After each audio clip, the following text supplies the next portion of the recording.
Voilà, à travers cette vidéo, je vais vous donner quelques raisons pour vous dire que je dis interdiction. Je vous interdis, chère madame, de refuser le sexe à votre mari. Je dis bien interdiction. Habituellement, nous les femmes, nous prenons des décisions qui à la longue peuvent être un danger pour notre couple, peuvent être un danger pour notre mari. L'homme, pour son équilibre, a besoin d'être sexuellement actif pour se sentir bien. Ce n'est pas un caprice. Si vous pensez que c'est un caprice, ce n'est pas un caprice. C'est un problème très important auquel les femmes devraient considérer leur décision. Parce que les hommes ont besoin de ça. Ce n'est pas un caprice, mais c'est plutôt pour un besoin vital et psychologique. Physiologique, je voulais dire, un problème vital et physiologique. Ce qui fait que la plupart des femmes aujourd'hui qui n'ont pas compris ça, jettent les maris en pâture. Pour une femme, elle n'a pas besoin de grand chose pour se sentir bien. Émotionnellement, la femme se sent déjà bien. Quand elle est émue, elle est heureuse. Mais chez les hommes, c'est différent. Donc, évitez de jouer avec ce genre de choses, chère madame. On a constaté que chez la femme, les hormones qu'elle produisent peuvent combler le vide, alors que chez les hommes, c'est différent. L'homme n'a pas ces hormones que la femme a aujourd'hui pour se sentir à l'aise quand elle veut combler ce vide-là. Ce qui fait que chez l'homme, c'est impossible. Chez l'homme, ça peut causer de graves problèmes tels que les dérèglements du système neurologique graves et causer même des problèmes d'AVC. Je vous le dis, l'AVC, la science a prouvé qu'aujourd'hui, la plupart des hommes qui ont souffert de ce, qui passent par ce chemin-là, souffrent des sérieux problèmes auxquels les femmes devraient arrêter de jouer avec ce genre de choses-là. Les hommes par manque de rapports sexuels, se laissent parfois aller en mangeant beaucoup. Vous allez voir certains hommes qui sont obèses. Vous allez remarquer que non, cet homme, c'est un problème chez lui. Il n'est pas à l'aise. Vous allez voir un homme qui n'est même pas propre, qui même physiquement, vous regardez, qui n'est pas propre. Vous sentez que cet homme-là n'est pas sexuellement, ne jouit pas tout de ses atouts pour être, il n'est pas actif sexuellement. Donc, un homme avec une activité sexuelle normale développe des défenses immunitaires qui le rendent forcément beau physiquement et intérieurement. Chère madame, nous sommes toutes les femmes. Aujourd'hui, je vous dis que les hommes qui sont beaux, quand vous voyez un homme qui est épanoui chez lui, vous allez connaître que non, l'homme, il a une femme qui s'occupe de lui. Donc, si hier, je vois souvent les femmes qui disent que non, on leur pose la question de savoir quand était vos derniers rapports avec votre mari, elle va te répondre, il y a de cela 1 mois, il y a de cela, peut-être certains vont même jusqu'à dire 1 an. Non. Le manque de sexe chez un homme est un problème très, très sérieux auquel les femmes d'aujourd'hui, j'espère que vous m'écoutez très bien, les femmes d'aujourd'hui devaient faire très, très attention à ça. Le manque de sexe peut poser beaucoup de maladies chez l'homme que vous ne pouvez, c'est incalculable. Donc, si tu as ton mari à la maison et que tu fermes tes pieds à chaque fois qu'il arrive, tu fermes tes pieds, tu dis non, je ne veux pas. C'est très dangereux. À cause du manque de sexe, l'homme est capable d'avoir une dépression. À cause du manque de sexe, l'homme est capable de piquer une crise. L'homme est capable de devenir violent, agressif. Vous comprenez? La violence que l'homme peut avoir quand il a un manque de sexe, vous ne pouvez pas calculer ni contrôler. C'est pour ça que la plupart des hommes, quand ils arrivent à un niveau où, quand ils voient que c'est fort, ils vont aller chercher la tisane, chercher une autre femme à côté pour satisfaire ses désirs. Et ce n'est pas ce que vous voulez. Ce n'est pas ce que nous, les femmes, nous voulons. Nous voulons un mariage stable et équilibré. Et pour cela, chère madame, sachez contrôler vos pulsions.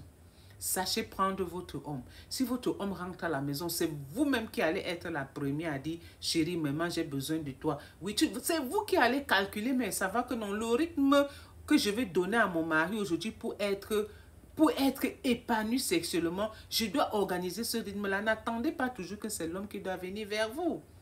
Nous avons habituellement constaté que la femme aujourd'hui se dit non, vraiment, je ne peux pas aller vers un homme pour lui demander de faire le sexe avec moi. Non, de vous détromper, vous, chère madame.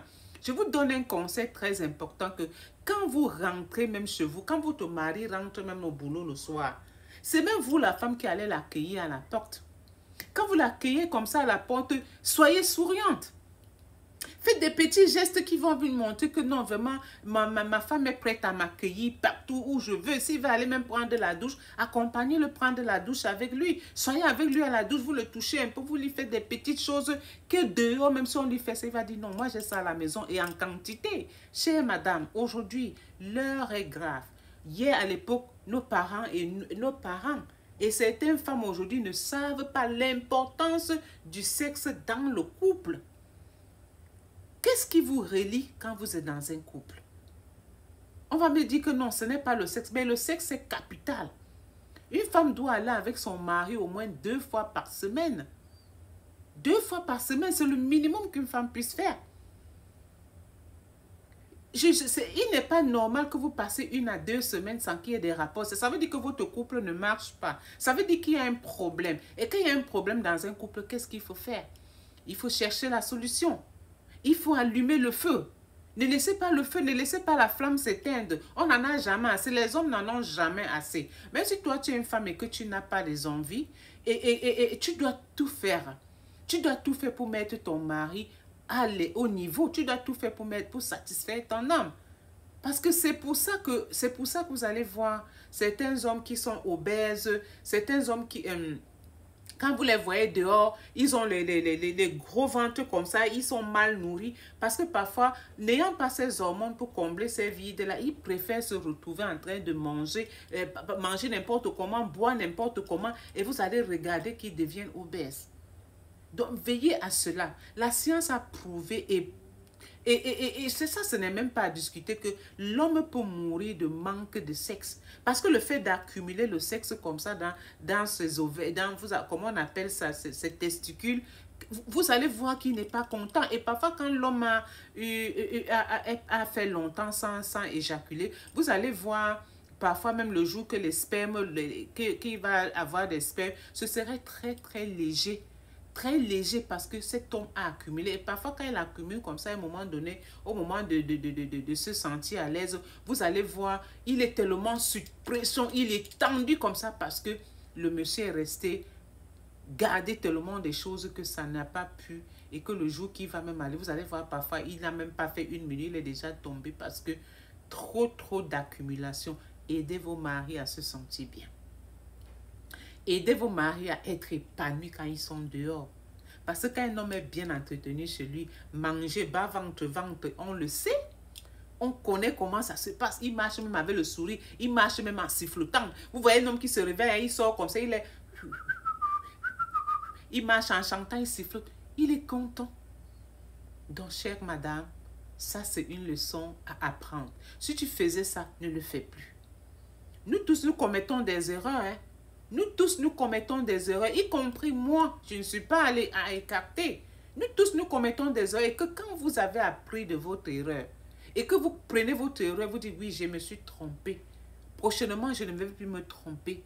Prochainement, je ferai autrement. Donc, c'est ce savoir-là que je vais vous transmettre aussi aujourd'hui pour vous dire, si tu faisais ça, arrête de le faire.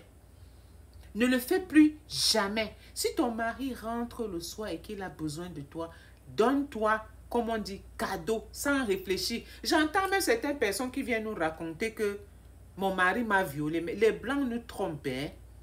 Les Blancs nous trompent tellement que ces affaires que tu ne peux pas te marier, ton mari a besoin de toi, on te raconte que ton mari t'a violé. Nous regardons comment ici, là, même dans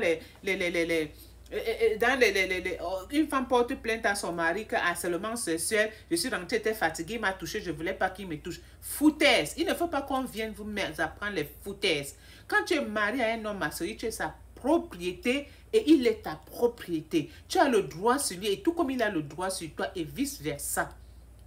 Donc, on nous arrête de nous embrouiller avec les choses, les droits de l'homme, on dit que, les droits des femmes, on dit que l'homme qui te touche, qui te force quand tu n'as pas besoin, t'a violé. J'ai dit foutaise. En Afrique, là, pour nous, là, la femme est la propriété de son mari. Il a le droit de l'utiliser comme il veut. Et toi, tu as le droit d'utiliser ton mari et comme tu veux et vice versa. Vous avez bien compris. Regardez-moi cette leçon-là. Ne fermez plus ça. Ne fermez plus ça. Ouvrez à tout moment. Ouvrez. Ouvrez la vanne. Vous donnez quand il veut et comment il veut, à n'importe où, sur toutes les positions. Apprenez à avoir des bonnes positions aussi.